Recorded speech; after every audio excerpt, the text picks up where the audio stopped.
I'm in my 6th year of teaching, and my students are writing an essay on the theme of interdependence.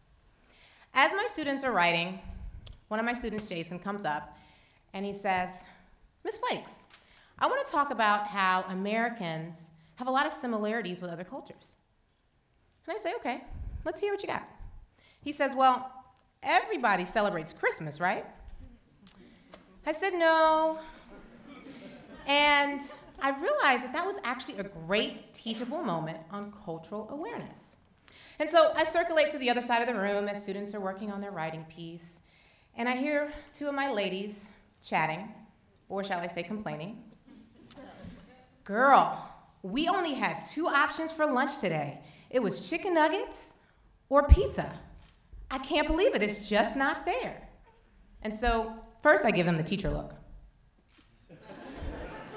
And then, in my head I think, well, do they truly understand that there are millions of children around the world that lack basic necessities like food? And then I circulate to the left side of my classroom, and 2 of my fellows are shining their fresh white new Jordans, talking about how they're just so excited to go get that next pair because everybody has them. And I think, after I redirect them, I wonder, does everyone have a pair of shoes worth $180? So that night, I went to my house to do grading, and I did a lot of reflecting. I thought about my students academically, and then I thought about my students holistically. You see, academically, my students have made significant academic gains. They've increased reading levels 2 to 3 grades. They can write meaningful essays with voice and prose. Oh my. But then I thought about holistically. Have I done everything that I could do to make sure that my students have an awareness of globally what's happening around the world, how other children in the world experience life? And I realized there was some room there. You see, we talk about international perspective and global societies and blah, blah, blah, blah, blah, but for many of our students who haven't even traveled outside of their home city, how do we really use education to empower and enlighten? You see, I didn't really think about this too much years 1 through 5, because if you're a teacher, you know that the learning curve of a teacher is pretty steep. So during year 1, I'm literally in survival mode. So if I make it to work each day, whew, that's a miracle. Years 2 through 3, I'm accumulating so many different strategies that sometimes I mix up cooperative learning and writing and everything blurs together. But years 4 through 6, I was given the gift of time. I had the ability now to reflect in the moment and match instructional decisions to student needs. And at that moment, I realized that there were deep holes or deficits in our curriculum. And it bothered me. And if you know anything else about teachers, you know that if something's broken, oh, we're gonna fix it. And so I was committed at that point to create this new unit based on cultural perspective and international volumes to really help my students make those global connections. So I did it. At least I think I was going to. I was very excited, overly excited, and I did a lot of searching. And what I came up with when it comes to adolescent literature was either nothing or boring. So where else do you turn when you're looking for rich text or a canon of literature? The community library. So I walk into the library, I'm overly excited, smiling ear to ear, and I say, "Miss Librarian, I want to challenge my students. I want to create this unit in which students understand international perspective, maybe gain a little bit of empathy. Share with me some of your top-selling international-based novels."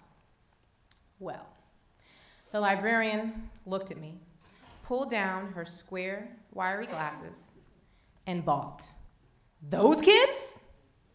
They're not interested in reading or culture or caring about other people. I just had to chase some kids off that YouTube in which if I hear about that woman running from a fire with bronchitis one more time, I get it. I don't have time for that." So, we know that. So I stepped back from her and I said curtly, yet politely, as I do toward all of those with fixed mindsets and low expectations for our kids, "Woman, I used to be a size 0. Clearly, I'm not anymore. Things can change." So I walk away overly bitter, a little frustrated with the naysayers, and I did some digging myself. And I came across this enriching text called A Long Walk to Water by Linda Sue Parker. And I see some shaking of the heads, a familiar text. A lot of us have heard about the Sudanese wars or the Lost Boys of Sudan, but how many of us have connected with these 4,000 young heroes as they travel across 3 countries on a search for freedom in refugee camps? I was uncomfortably forced into their struggle, and I said, yes, this is the novel that I will share with my students and bridge cultural gaps and create moral agents and do this. This is the text. So I did as most educators do when we're planning for student differences of about 20 kids. I differentiated tiers, scaffold, universally designed, backward designed, matched standards, of course wrote SMART goals. Pretty much did 20 different flips in 360 different ways in order to make this novel accessible for my students. Now that I had the planning done, yes, teaching is an art and a science. Now that I had the planning done, we were ready to read. About a chapter into the novel, one of my beloved students, Sean Aspers, he came up to me and he said, yo, Miss Flakes, why we gotta read all of this? I mean, it ain't happening here in my neighborhood. It was at that moment that I realized everything that came out of my mouth for the next few minutes had to be absolutely brilliant. This was the defining moment, the moment that I would connect my students, build empathy, and help them see how we're all really interconnected. So, panicking, I said, let me stall first. So I said, Sean, first rephrase your question. Talk to me like green people talk, like money. Rephrase your question, code switch to the type of talking we do when we're answering open response questions on tests, or we're trying to advance ourselves in formal settings. He knew what I meant, so he said, okay. and then he came back and he said, Miss Flakes, this novel does not seem parallel to our society. Of what benefit will I derive from reading this novel?